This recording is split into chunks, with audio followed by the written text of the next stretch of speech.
Very good evening to all of you, all the attendees, and to our expert speaker, Professor Ashok Singhvi, on this last and the final day of the Science Academy's online lecture workshops on frontiers on science and engineering opportunities for graduate. Well, today we have with us two talks. The first one is by Professor Ashok Kumar Singhvi, and the second one is by Professor Shrikant Shastri, who will be joining us around 7 o'clock. The first talk specially is part of the DST's Golden Jubilee Commemoration Year. And this special lecture, there have been a series of special lectures which we have organized. The first one was Professor by M. Vidyasagar on August 28th. Then today we have with Professor Singhvi's talk. And then on September 26th, we'll be having a talk by Professor Shankar Pal. Then October 3rd, we'll be having the talk by Professor E.D. Jims from ISC Bangalore. And then October 8th, we'll be having the talk by Professor Biman Bakshi. So these 5 talks, they have been part of the Golden Jubilee commemoration year of the establishment of the Department of Science and Technology. I would like to apprise all of you about that.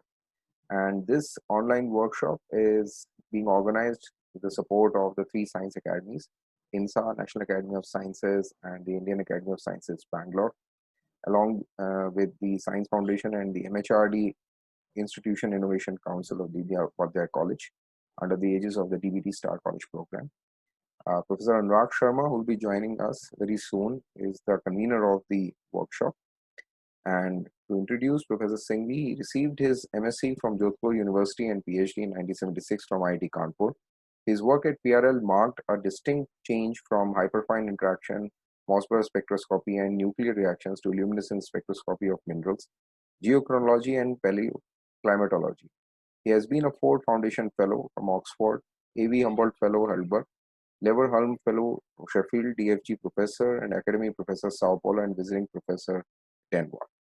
He established an internationally acclaimed luminescence dating laboratory in India and contributed extensively to the paleoclimate studies in India. He pioneered the luminescence dating of desert sands and provided an understanding of the time evolution of deserts across the world. He also used geological sequences to illustrate aspects of interaction of radiation with matter and of luminescence dating methodology.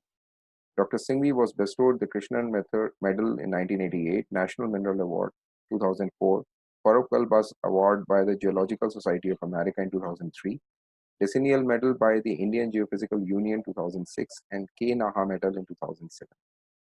He was elected Fellow of the Luminescence Society of India. He is the president also for that particular society. Geological Society of India, Indian Geophysical Union, Indian Academy of Sciences, Bangalore, National Academy of Sciences, India, Allahabad, and Gujarat Science Academy and the Academy of Sciences of the Developing World. With these words, I welcome Professor Singhvi, and I request him to share his screen and deliver his talk. You have to enable it. Yeah, I've just enabled it, sir.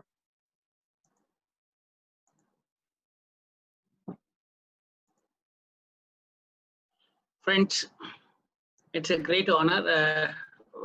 Let me first thank Dr. Saxena and Dr. Anurag Sharma for inviting me to this lecture and for all the hard work they have done in coordinating the entire event. I cannot see you, but I can feel your presence through the numbers that are on the screen. What I'm going to do is to give you a very simple-minded overview of how geosciences would play a part, an important part, and why it is essential that various other branches of science would have to contribute to geoscience in a big manner. I'll try to pose certain problems and see how we get along. But before I do that, I like to share a few things which you may be of interest to you. Is the finest work, the professions that you can think of, is to do research. This is because when you strike an idea, this is the first time in the history of mankind that you have a new idea. Then you look around, evaluate it through earlier works, create an hypothesis that you test with the laboratory or theoretical calculations, and then come to a conclusion and bring a new result. That feeling of providing new results, first time ever, is a feeling that cannot be spoken in words, described in words. So I believe that if you have an element of research in you, think of scientific research as a career option.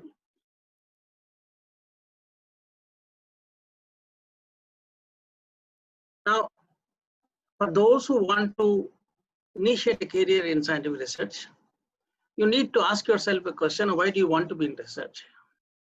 What is it you want to achieve into this game of research? How would you go about doing your work? What will be your approach in research? Would you be theoretical scientist or experimental work? How will you collect your data sets? All kinds of those questions should come to you.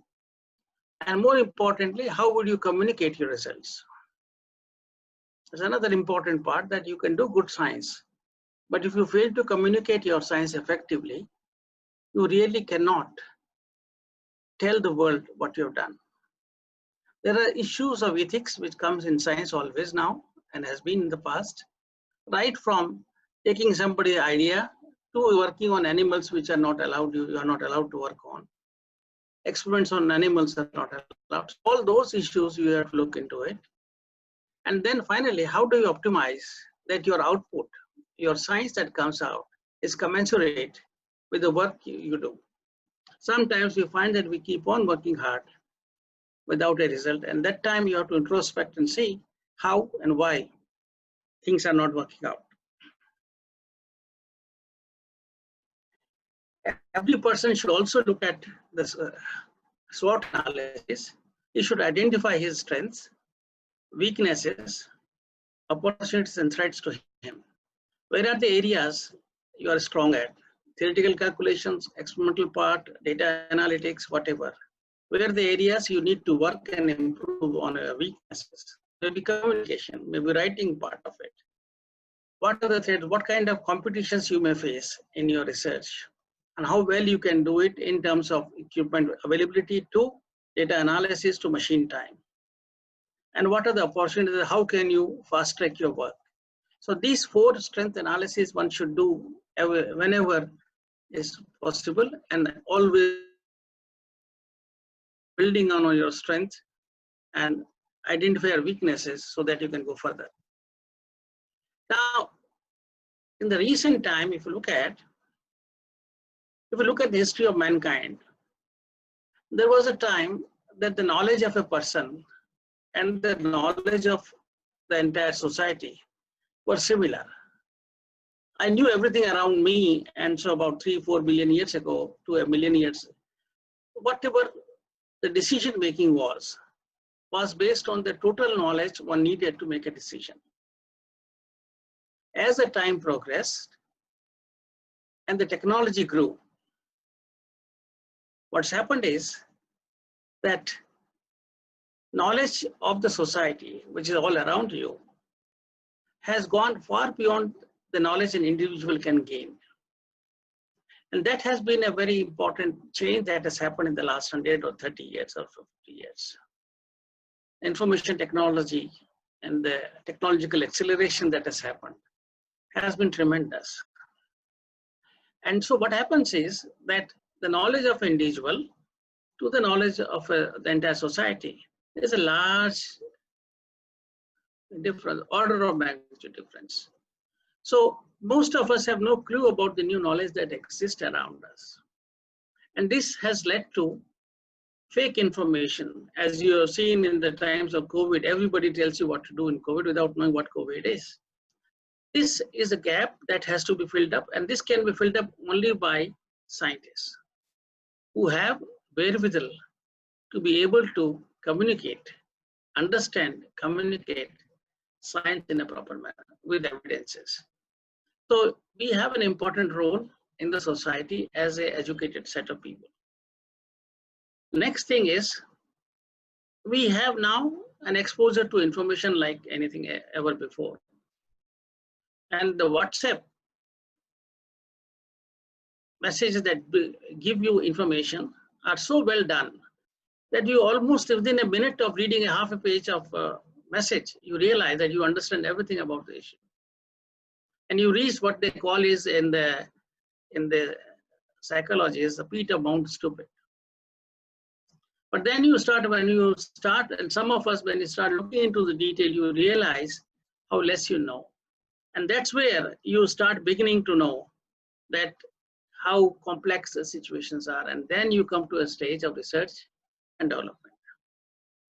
So we have to be very careful when we deal with information, deal with science, that we very quickly reach, we feel a sense of feeling comes in our minds that we understand everything. But when we work more, we realize how less we know. And as we know, you realize that it takes a long while for you to understand a system in any way. And you must have seen the example of COVID-19, where every day hundreds of prescriptions are given to you without any reason, without rationale. And since it is printed well, articulated well, you start believing it. And our role as academicians is to break this concept amount of peak stupid and bring people to this through our own serious studies. With that introduction and background, I'll come to geosciences. And I've talked about future geosciences. And if you look at mankind, the entire survival of mankind essentially depends on geosciences. We walk on the land, we need food, we need water, we need energy, we need shelter, we need hazards and health. All these have elements of geosciences embedded in a serious manner. And I'll try to tell you why it is becoming important as we get along. I'll talk about what is geosciences. We live on Earth, we need to know how it has evolved, what factors control the Earth's surface, and how it will change due to climate change from human activities. And can we understand and can we model that properly? What has happened in the last 50 or 70 years, that the human population has gone from 2 billion to 7 billion, now it's 7.8 billion, and very soon it will be 11 billion people. The economic activity has increased 10 times or now 20 times. The consumptions have increased manifold, and you know it, that how much we consume now. Our connectivity has increased, and the flow of people, flow of information, product, and diseases is increased tremendously. And the COVID-19 is a good example of how the diseases can be sent around simply because of travel. And so, although we have gained a lot in terms of our comforts, we are probably the most comfortable conditions ever before in terms of food security, energy security, water security. We're also most vulnerable for the future changes. And all these activities have implied that we have used the land in a rather reckless manner. We have changed the geochemical and the hydrological process in a reckless manner. The groundwaters are depleting very fast. And the landscape dynamics has been changed. What happened on geological time scales is being done on a human time scales. We move more Earth now per year than was done by geology over thousands of years or millions of years. And that has its own implications. We look at the populations has increased, water use has increased, carbon dioxide has increased, number of cars has increased, fertilizers have increased, rainforest have increased, loss of rainforest. Everything has increased. There's hardly anything decreased, and this is far beyond. We had done it for the last almost 4 million years of our existence. And there has been a substantive human impact on everything that we have been doing. The major problem is that there is a pressure on the Earth system due to human activity. And more importantly, that 20% of the world uses 80% of its resources. So although there's a well-being is only for 20%, 80% are still suboptimal living. And that's a cause of concern, and that's a cause of strife in the society. Our ecosystems, we have lost about 60% of our ecosystem. climate change, we are looking at scenarios of 400 ppm carbon dioxide to 560, which will imply an increase of temperature of 2-3 degrees centigrade, which is a huge change. And there are surprises in the climate system that we cannot extrapolate what we have learned in the past to the future in a simple linear manner. We have to be careful in understanding the Earth system and the surprises of a nonlinear response of Earth system to human perturbations. We know now that in the past, the societies have collapsed. Major civilizations have collapsed, including the Indus Valley civilization collapsed. And these were because various reasons were there. One is soil loss due to food and flood loss, deforestation, earthquakes, climate, long periods of droughts and floods, as was the case of Indus, and insect attack. These we cannot control very much. Man-made collapses were because of warfare, cultural invasion, disease, and overpopulation, which we are into the stage. And now there's a question that is coming up to people that are we in a stage where we are going to witness yet another collapse of the society and the life? We do not know. And I will, those who can access this article, please read this article, you will enjoy it. But there are histories complete that the various empires in the world, very flourishing empires of the Akkadians, the Egyptian empires, they all collapsed in a matter of decades. They were flourishing very well for centuries, and then they collapsed, or due to one of those reasons I mentioned. And that we need to be careful about it, that are we entering into a realm of yet another collapse due to our own activities? So the human impact has assumed planetary scales, but our human impact was on a local scale. Nothing happened. We did something, we could survive. Our economic has changed, large effects. What happens in India affects what happens in America and vice versa. And the feedbacks are large. That's important. So now, earlier, it was actually society could exist with the nature everywhere. Now there are only sub areas in this XY plot where the societies can survive. All other areas you cannot survive because of one danger or the other, or one catastrophe or the other. So the areas of opportunities for survival have reduced for us, and we need to make sure that we have to co-survive with nature. You know this slide probably, that we evolved and now we are in the WhatsApp times, which is the time of fake information. 90% of what you see on the WhatsApp is fake information. And it's our role to make sure that that fake information is filtered out and only the true information is given to people. We also now know that we came from the oceans, we evolved, and now we are the major polluter of oceans, such that every fish that you eat or one eats, any sea organism, full of plastics in them. And this is the big worry now, how to make sure that the oceans can survive their ecology time. The major international efforts are going on. In the Atlantic, in the Pacific, you'll find that there are areas where the fishing has been so intense that up to 100 or 200 meter water depth, there's no fish to be mined. So we have eaten up all set of fishes that can survive in the top 100 meters have been finished. That has changed the ecology, that changed everything else. So this article came some time back and says, are we into the 6th mass extinction the world is going to see? Another 200 years, would we survive or not? And I would like you to think about our actions on that. The United Nations have essentially developed a program called the 17 Sustainable Development Goals, and it's to ensure that everybody has a certain amount of equitable living, all the people, from hunger to poverty to water to education to gender equality. And this is a kind of a good template. But what is important to realize is, how do we define what is sustainable? What is the minimum quantity of comfort that we should promise to everybody? That is sustainable on a long time. And when we mean sustainable, means that we do not change the earth system beyond its carrying capacity. For example, when you put out waste on the ground, on the soil, you assume that this earth will take care of it.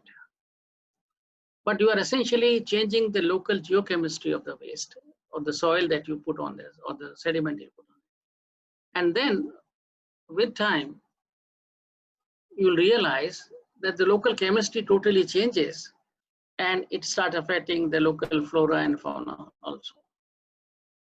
That means that there is a limit to which you can contaminate earth through pollutants. And it's our role as geoscientists to find out how much and what is the carrying capacity of earth system in various domains, as I'll come to. So what are our actually challenges for the society? How do we feed 11 billion people in a sustainable manner? Now, we are feeding already 5-7 billion.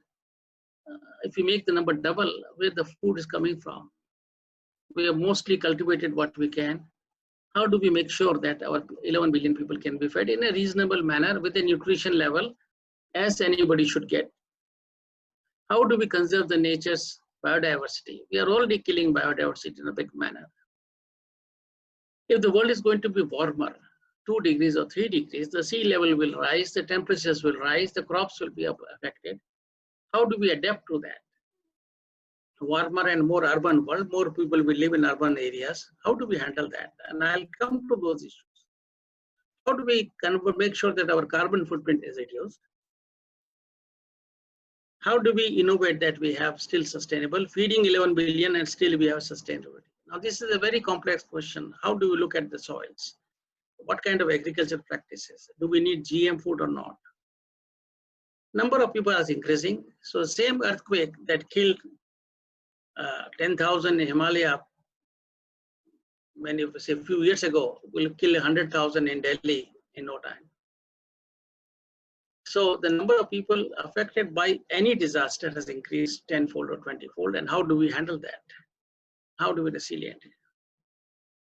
How do we have scientific capacity to deal with these issues? Is another area that we need to work on. And how do we translate? See, geoscience, the important part is that global factors, global signatures of, say, changes in sunlight to whatever, are affected, their effect at the local level is quite modified, conditioned by the local conditions.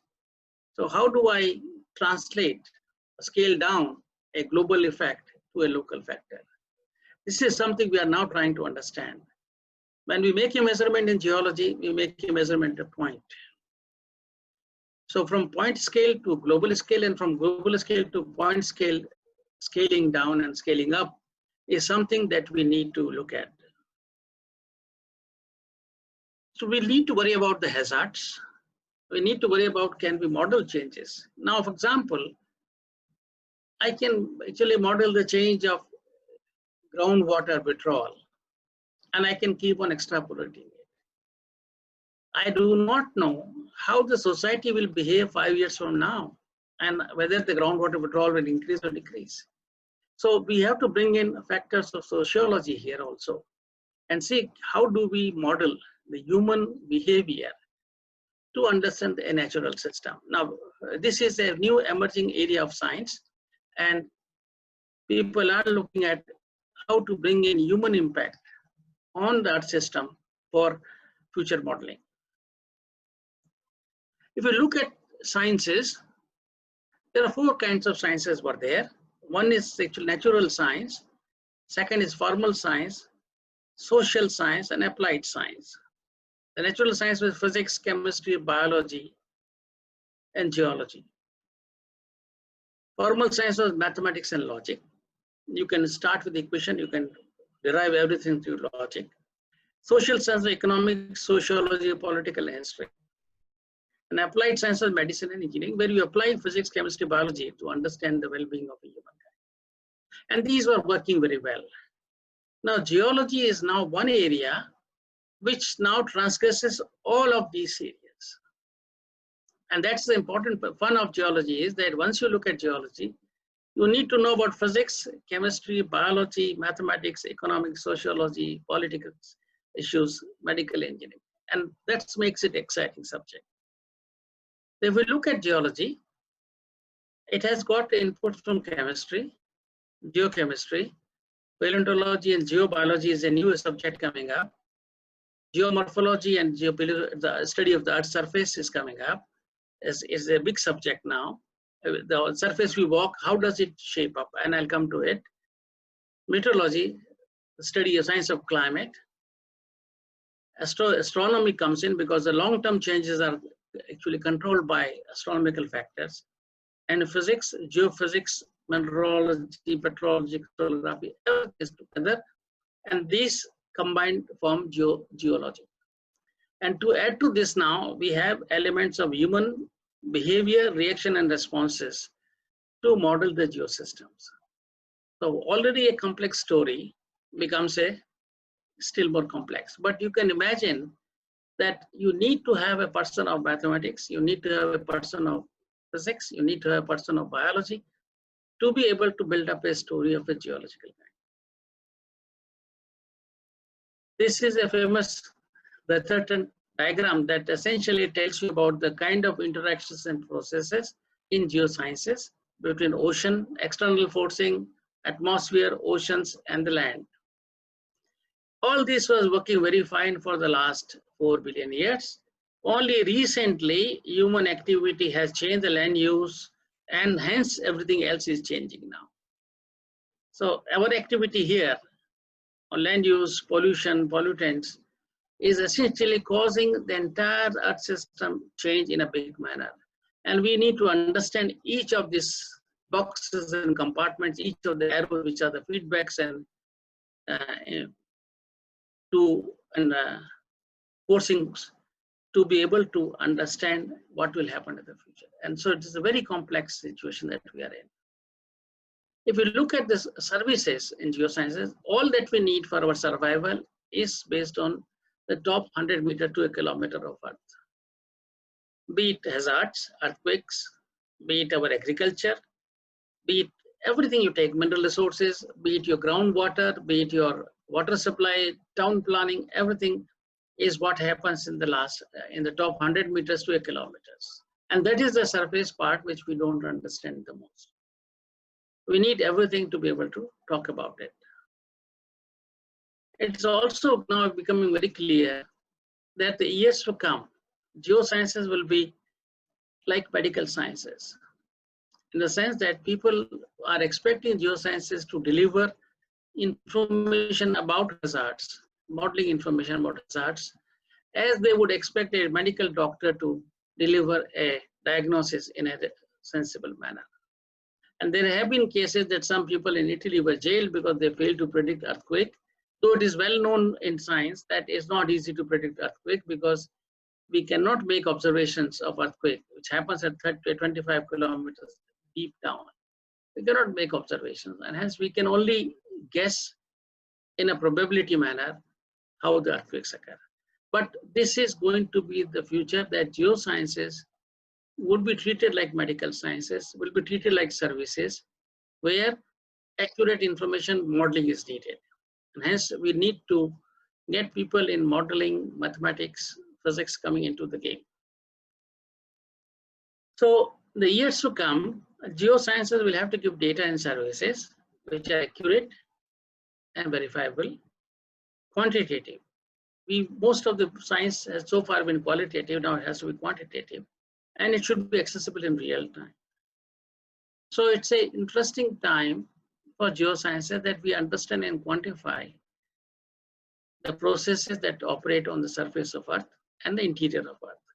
And fortunately for us, many new technologies have come, including atom counting techniques, mass spectrometric techniques, that allows us to quantify processes from 1 million years to a microsecond time scales. And that's, I will come to it now. A few years ago, there was an International Year of Planet Earth, and they had identified what is it Earth will need to, what are the important issues on Earth. And some of those which you may want to know is groundwater was an important issue. Groundwater and water would be the next source of war in the world. Water wars will be the next source. Hazards would be one. Earthquake, floods, whatever. Health will be another one. There are cases of geogenic contaminations like arsenic, fluoride. All this will be a bigger issues to be able to look at it. We need to understand the climate system very well. We need to have resources. One of the important things is we are using resources of Earth, be it mineral resources, be it whatever. You'll find that we may not have an infinite supply of resources or petroleum to mineral resources, whatever. How do we have and how do we resource future generations 200 years from now? How will they survive? Are the questions we need to understand. We have many towns which are becoming urban centers. How do we sustain them? And I'll come to this a bit more and see what are the geological issues involved. There are issues, people are looking at building townships subsurface, underground townships, because on surface is, we don't have surface. Like countries like Belgium, Holland, very small countries, they have on the near the sea, and so they don't have a place to expand. They build whatever they can on surface. Now they are thinking that can we build a subsurface township? And you can imagine, if you build a subsurface township, you have to worry about all aspects of what kind of soils are there, what kind of strata are there, how will it drain out my sewage, everything would require immense geological inputs. And people are working on it. Deep earth is another one important thing because everything is controlled by the deep earth and the heat conduction from. So we need to understand deep earth. We need to understand oceans and their physical chemistry, biological chemistry, everything we have to understand. An important thing which we understand the least is the soils. What controls the soil processes? How does the soil form? And I'll come to it in a minute about it. So these are the issues we are looking at the world globally, people are worried about. So what do we do in geosciences? Essentially, we provide a temporal and spatial perspective to change and repeatability. What was the kind of earthquakes happened in the past? What was the kind of climate in the past, and how can I take it to future? And this is a curve you must have seen, the global temperature, the hockey stick they call it, the Mann-et-al curve, that the world temperatures have increased systematically over the last 100 years or so. Now the important thing to realize is, we also know that the global has, globally we have various climate cycles. So let's say we have one major climate cycle, and it's important for us to know whether this hockey sticks sits here on the climate cycle, sits here on the climate cycle, or sits here on the climate cycle. If I sit here, I know that I can go back in the past and see what was the conditions, geological conditions, ecological conditions back in time. And I have a paleo analog of what is happening, going to be happening to this one. If I'm here, I can still, I say I have time to react, but I can back in the past see what were the conditions here. If I'm here, perhaps I am now taking the Earth to a altogether new area, new domain. I've exceeded this tipping point, and I'm going to take the Earth to which I do not know how to react to. And this is the worry that we are essentially looking at, can we find out this major curve on which we can superimpose the human impact and see where and how the Earth is today and where it will go in 100 years time scale. So this is what geology. Now what we do is that in that we look at various kinds of proxies to construct the climate of the past. We look at the sediment grain size, which indicates energy of water or wind that brought it. We look at carbonates, various signatures we see, foraminifera, geochemical changes. And then from here we work out based on simple chemistry and physics, how the climate would have been in the past based on a starting point. Then we use various techniques of atom counting or radiation damage techniques, radiocarbon, cosmogenic isotopes, luminescence, this one, the Earth's magnetic field has been changing. So we use those techniques to be able to reconstruct time. So we have the information on the climate, we have information on the time, and hence we can tell how things have happened in the past. Now these are very complex studies, takes years to do these, but These are being done now. I'll skip this. Now, what has happened is, if you look at the history of mankind, we have last 100,000 or 200,000 years, we have responded to climate. We have lived with the climate as here.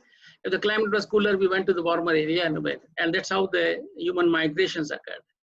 Last 10,000 years have been a period of reasonable stability. And that's where we had agriculture, domestication of plants, culture thrives and decline, but this was a period of stability, last 10,000 years. Now, last 100 years, we are now going beyond this limit. And the question is, will we survive or not survive? Now, Earth's surface, the interesting part of Earth's surface is that we have many things happening on many time scales. We have things happening on atomic particle scale to continental size scales simultaneously, millions, hundreds of kilometers, thousands of kilometers. And we have interactions happening from nanoseconds to millions of years. So you have both space and time range of several orders of magnitude occurring at the same time. You have a sediment flux of a grain size of 100 micron being transported into a sediment. It's being affected by the pore fluids, the chemicals from the soils change the matrix, and then you affect the grain surface. All this is from this to this is over 100 micron to a sub-micron level. On the larger scale, you'll see if you go to any of the deserts, you'll find that there are large dune forms, hundreds of kilometers across, long dunes occur, and they are systematically oriented. The spacing between the dunes are exactly identical. So how does it happen? And one of the important questions is why and how geopatterns arrive. For example, if you go to Arabia, you'll find that there are long dunes coming up.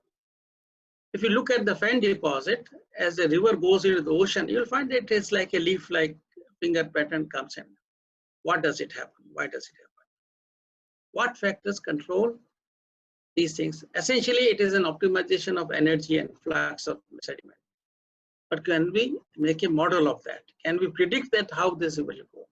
There's a water flow. Why does the river turn around? Why does it not go straight? What are the factors controlling? A simple physics is there, but very complex physics because there are local effects, scale effects that take into part. So one of the important questions we are worried about is how do the landscape forms and what are the processes that control it? Why the landscapes? Why the sand dunes? Why your Jodhpur Tekra in the Ahmedabad or Thar Desert is stable for last so many years? What makes it stable? What makes it resilient?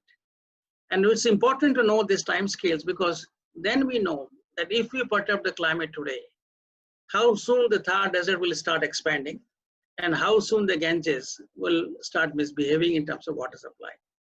So we need to understand this one. We need to understand about tectonics, how climate tectonics landscape co-evolve. I'll not go into the detail, but we need to understand the soil processes, and I'll come to it in a minute. Now, soil processes occur from a macro level to micro level. From a grain, sub-grain level, geochemical level, to tens of meters of levels. And what is the role of biology? We have ignored the role of biology in geology so far. Now we find that 50% of the heat production in geology, biomineralization, soil production comes from microbes. We need to understand the role of microbes in Earth system science. And for this is needed because we need to essentially predict how the landscape will behave in the years to come. I'll skip this. There are many good books like the modeling of landscape evolution. These are mathematical modeling. People are now modeling a river. People are now modeling a land surface as a mathematical physical quantity. And they're able to develop schemes to understand and predict their behavior based on certain modeling. And then you have to, of course, improve upon it as you go along. But very interesting mathematical studies are being done. A high-level mathematical studies are there. Quantitative modeling of Earth surface processes. Important new developments that have happened is that we have remote sensing. Now, first time it is that we are able to look at the system from a meter scale to a basin scale. I can look at the river Ganges over a meter scale resolution, and I can look at the whole river. Earlier, I could not do that. Remote sensing allows us to do that. So you can establish all the scaling laws from a meter scale process to a 100-kilometer scale or bigger than that without any problem in a real time.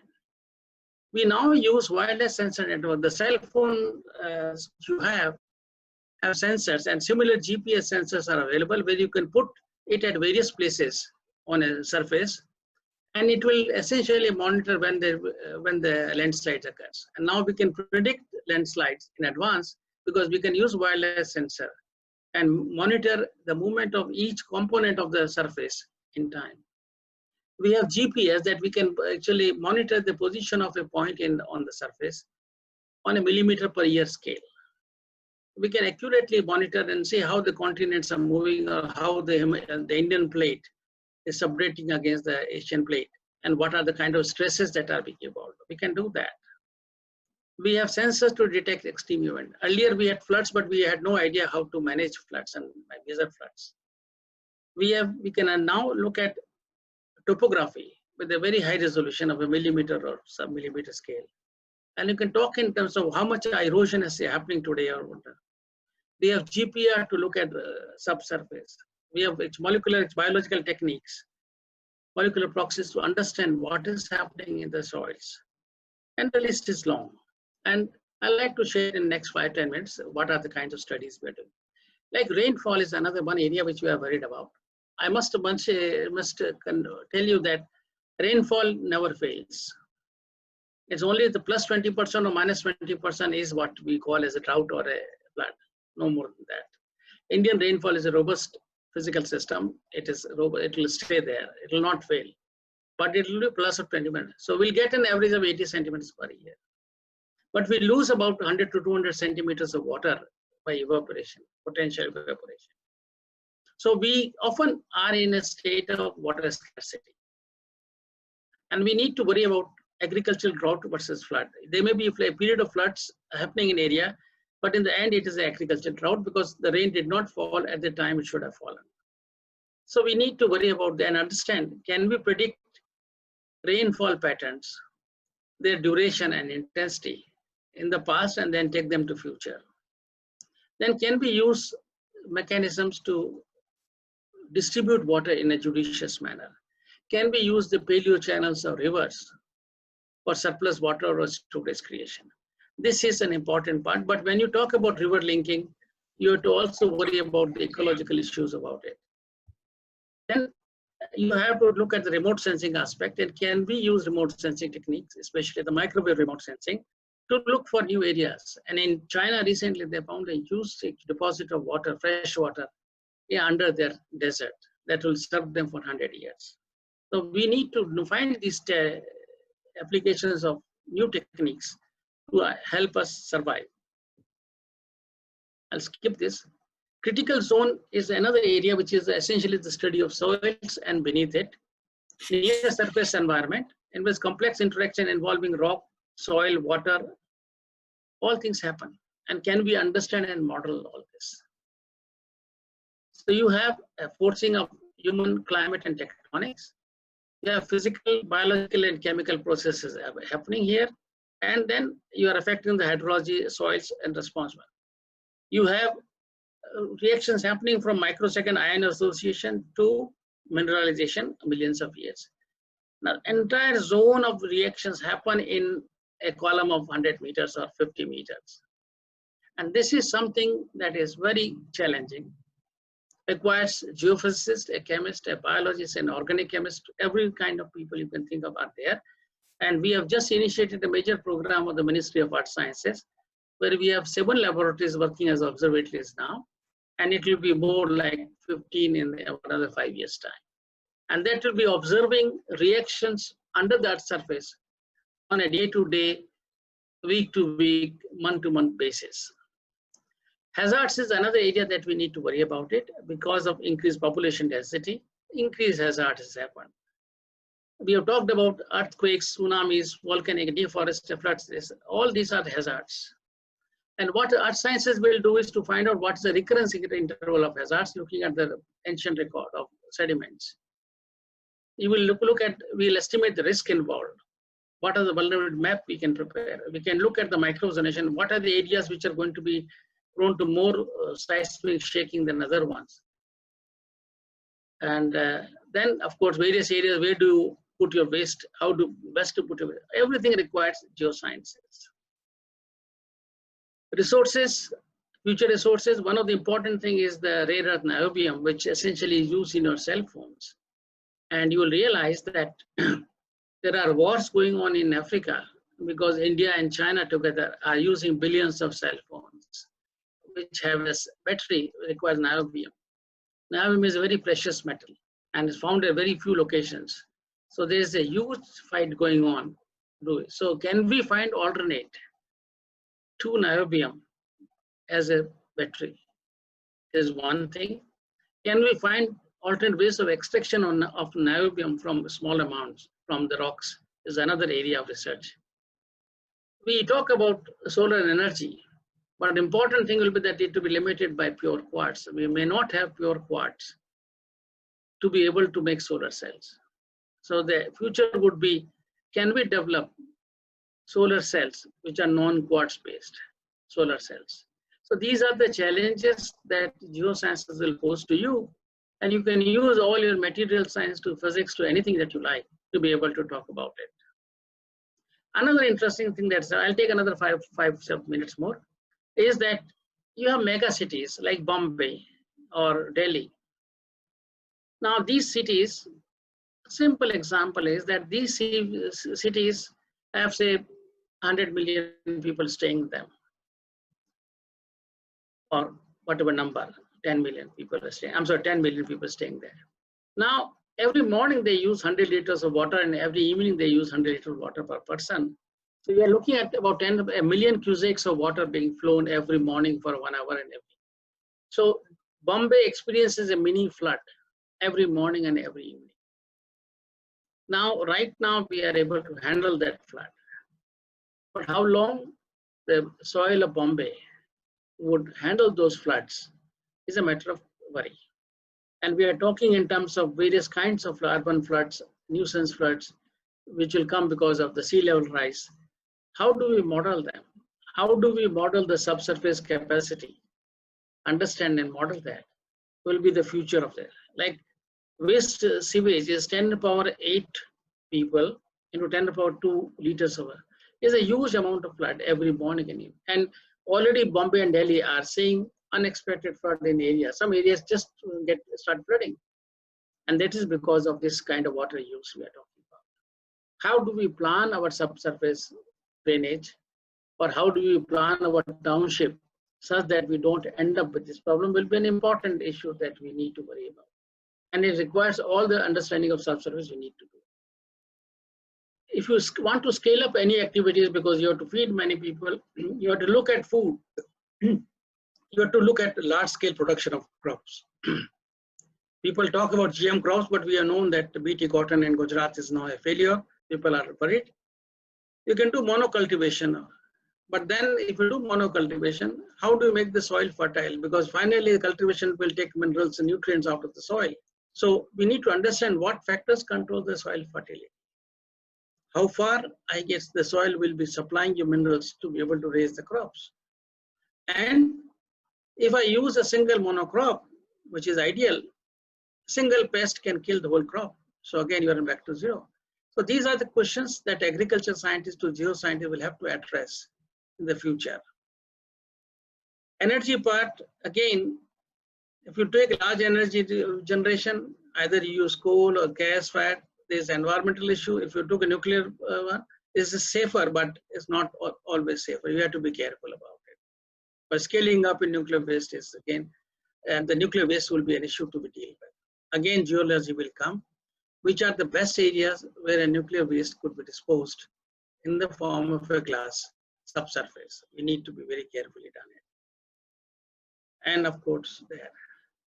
Another area which is important is paleoscience.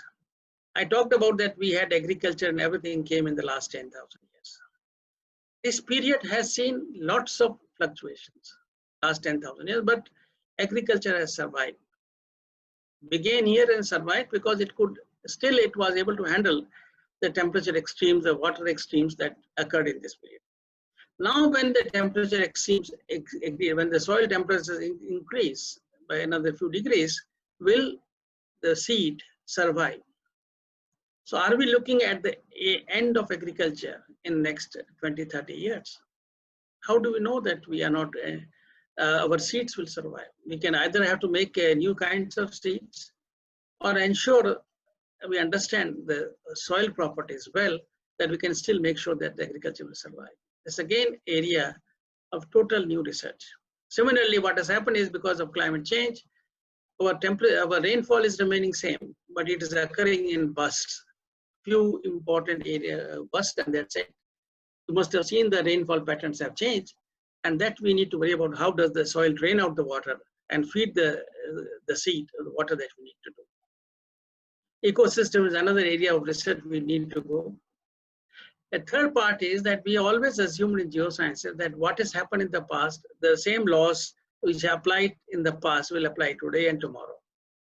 Physics, chemistry will be the same. But what we have not realized that the response time of systems will change. And there's a time that there's a threshold that will crack. And our system that remain in this valley so far may shift to a new kind of valley. We may have altogether new kind of world, which is not the same as this world. And we need to be very careful about it. And this can happen not in my lifetime, but in your lifetime it can happen. So we need to be careful about the future world and ensure that the principle of uniformity that we assumed is applicable to all of us. I'll skip this because I'm beyond my time, but I would like to say that you need to have physics, chemistry, biology, mathematics, ecology, and the list is long, and sociology. All of them are welcome to join geology and make it a very wholesome, fun experience to do that. Friends, I'll end up with a quote by Einstein: we cannot solve a problem with the same thinking we used when we created them. So what style, the new normals that we need to establish will have to be done, and these have to be based in solid geosciences. Lastly, I'd like to remind you that you need to be conscious about what is around you. 90% of people around you are in this state of poverty. Today you must have seen. And I think each one of us has to be conscious about what is around us and how do we take care of them. It's our duty, and if we can take care of a few of them, the world will be a better place, including teaching them or whatever. Okay, thank you so much. I'm sorry I took 5 more minutes than I was allotted. No, absolutely Apologies, fine. sir. No problem, sir. Thank you very much, Professor Singhvi. Professor Anurag Sharma and Professor Shrikant Shastri has also joined. So we have around 10 minutes with us. I'll take up, would you like to look at the questions yourself, or shall I read it out for you? Yeah, I can see, but I must see the screen. 1 second, let me see. Yeah, you can, yeah. No, I notice. I can't see. You have to click on that Zoom link. The Zoom link is not there. This Okay. one is gone up. Just one second. I found it. It's gone up. Question and answer? Yeah.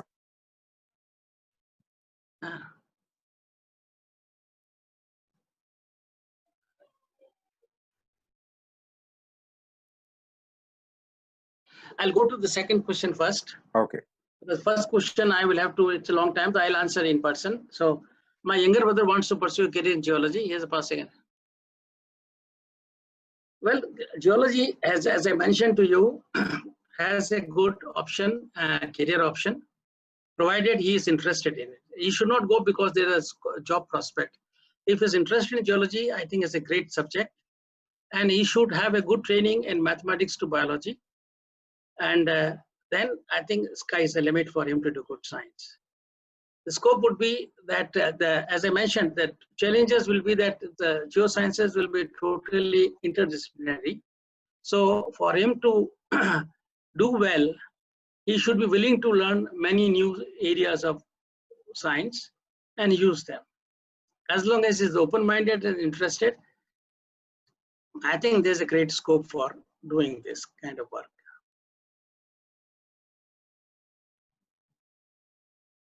Well, I do not know what is the technology available. Normally, harvesting of water is done by essentially building dams. Check dams is the one which is most used, and looking at slopes and trying to figure out how best we can stop the water going around. Now, there have been also efforts to use recharge using tube wells, but there's always a worry of contamination of tube well water because of the fact that when you recharge, you also take the surface contamination with it. And that has happened in many of the areas in Gujarat and elsewhere. So as of now, the best and simplest way would be to do check dams and then use that water to allow it to seep through or use it as and when you need that. Now, what do you say? As rainfall has never failed because it is a robust physical system. All that has happened is 20% plus or 20% minus, and the way the rainfall falls. So there were periods when you have a flood, and then afterwards you had agriculture drought. So rainfall on an average, if you look at the record of Indian monsoon, you'll find that average rainfall is about 80 centimeters for the country. And only these are spatial distribution. There may be a drought in Rajasthan for some time because the rain did not go through, but there will be also flood in Bengal. So this will happen, but these are actually natural variability of the system so far. The rainfall doesn't fail. Well, upper limit to solar cell, I have no idea, but I think maximum right now they have gone to is about 30 to 40% of solar cells. They are trying to do harder than that, but I'm not the expert. I will not be able to tell, but I think about 40% or 45% with the limit they will get to. If they can do that, that's, I think, great. What my belief is that it's not important that we should spend so much money to get a very efficient solar cell. We should look for a solar cell which is cheaper, lower efficiency, but can employ in a large area and still recover the same power. So we have to look at the economics part of it, and I believe and the alternative is that we look for alternative material, and I mentioned some of them are there, are trying, people are trying alternative materials. Their efficiency is 15 to 20% only. But can't we use the spare Indian area to develop, and even low efficiency material can be used to generate power? So I think there's a economics will have to clear. Acha.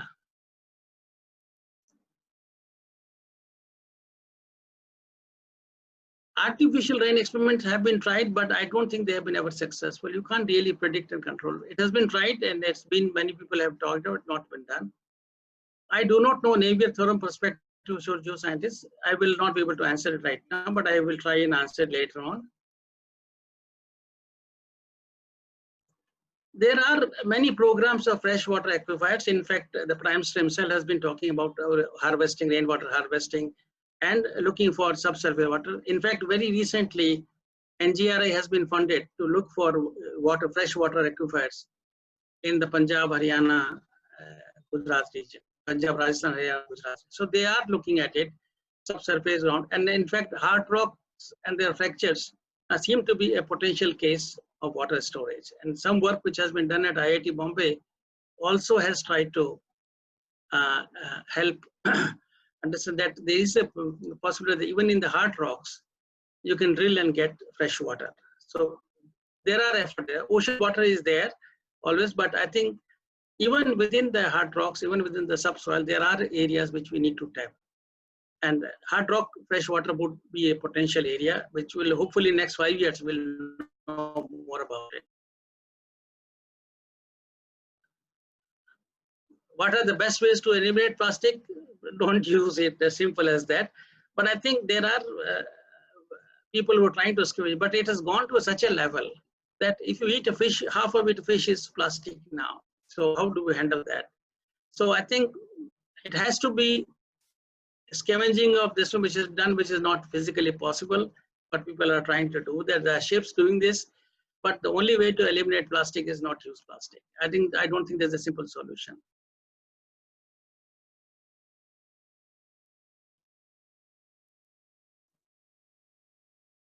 This is the important question. Geology not taught many. Yes, you are right, but what can we do about it? Country needs, if you need more geology classes, you need trained teachers. So there's a catch-22 situation. My only advice will be that you look for a good school and go and study there. That's it. I don't think new education policy, its implementation, it'll take another 5 years before anything happens. If we are looking for something now, look for good schools, and there are many good schools in the country. In the neighborhood, you will have one. Kindly do that. How promising? It's an experiment being tried. Some experiments are being done. Some calculations, some real field experiments are being done in Holland, Brazil, and Belgium. It's very tough, according to me. A major part will be ventilation and drainage. How do you? And then if you use anything, you will need to have more energy coming up. So you can, but to build townships will be difficult. I might believe it, but still people are trying because they don't have space to live. What is the awareness? Give more talks. That's it. Talk to people. If everybody of you talks to the building you're living in, the building complex you're living in, or colony, I think we have done our job. If the 1,000 scientists talk to their own apartments, they are energizing several thousand, and then they can in turn energize these things. And that's the only way, because you have to talk to them one by one after that, and talk with convincing attitude, because otherwise people don't get the message. And you have to do it again and again. If I tell you once, you will never record it. If I tell you 10 times, maybe you'll record it. And so that's why you see these politicians keep on repeating the same thing again and again till it is imprinted on you. Mobile triad radiation is important, but it's not proven yet that it is affecting climate. It's not proven yet. Still, it may be a small amount, because not everywhere there's a mobile triad. There's only big towns that have bigger radiation flux. I don't think their connectivity to human health or climate change has been uniquely established. I know many people have done work, many people have shown answers there. Now, to answer questions I have not answered is one is that first one on the igneous provinces. Another one, I will send an answer to you later on. I have to, it's not the time I can give you right now. Thank you so much. Thank you very much, sir. May I request Professor Anurag Sharma? Yeah, sir. Would like to say something. Hi, Professor Singhvi. Nice to see you here. Nice to see you, sir. Thank you for inviting me. A nice talk. I mean, I heard later half of this. I was busy somewhere. I hope I made sense. I hope. No, it was great.